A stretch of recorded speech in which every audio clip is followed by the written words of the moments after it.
Against the backdrop of another year beset by global and local challenges, the property market has continued its volatile performance since 2006.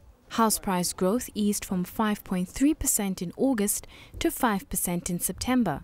For first-time home buyers like Riaz Varaiwa, home ownership in the current environment is a step towards wealth creation. I've been wanting to get into the property market for a very long time, just waiting for the right opportunity to come around, and with the interest rate sort of going up, going down, and sort of catering for the risk factor that do I have enough funds to sustain if an interest rate goes up and down, like at one stage it was at 15%, and so those are the things that sort of kept me to and from whether I should buy a property or shouldn't.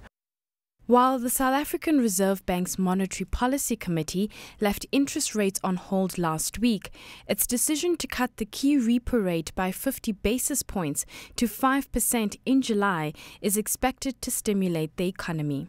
The Reserve Bank is more concerned about the state of the world and local economy than what we thought, and perceives the need to actually sort of get on with cutting the rates to maybe boost the economy a bit at a time when inflation is not too problematic. Although banks have eased their lending criteria to some extent, aspirant home buyers are faced with a number of added costs, including transfer duties, bond costs and deposits in excess of 10 to 15%. But home loan negotiator Uber, formerly known as Mortgage SA, sees improvements for the market. At our average purchase price at the moment of 850,000, which is across all our buyers, and our average deposit's been varying somewhere between 13% and 15%.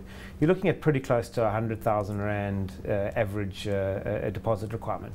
So that's the quantum of the number that people are having to find, which is, for a first-time home buyer, a significant number. Consumer credit surveys, however, paint a different picture. The TransUnion Consumer Credit Index fell to 48.6 in the third quarter from 51.2 in quarter 2 of 2012, indicating that consumer credit health is deteriorating. This decline reflects worsening loan repayment behavior and a greater use of revolving credit by South African households to supplement monthly budgets. It's definitely a concern. So as the economic position worsens, I think banks are specifically concerned about job losses from that perspective, wage growth slowing. So, from a risk perspective, to have a 100% loan is going to become of greater concern to a bank. Private sector growth is gradually worsening, rising to 8.09% in July from 7.7% the previous month due to strong growth in non-mortgage household borrowing. Interest rate hiking could bring about a significant increase in the financial pain felt by the household sector, because I think the reality is that the underlying financial weakness is still very much there in the household sector. Interest rate is at 9%, but before I gave the go-ahead, I added on another 3 to 4%. And as a family with my wife, we sat down and said, can we manage if tomorrow it goes up to 13%? And the answer was yes. So that gives us that room to play with and also manage our funds accordingly.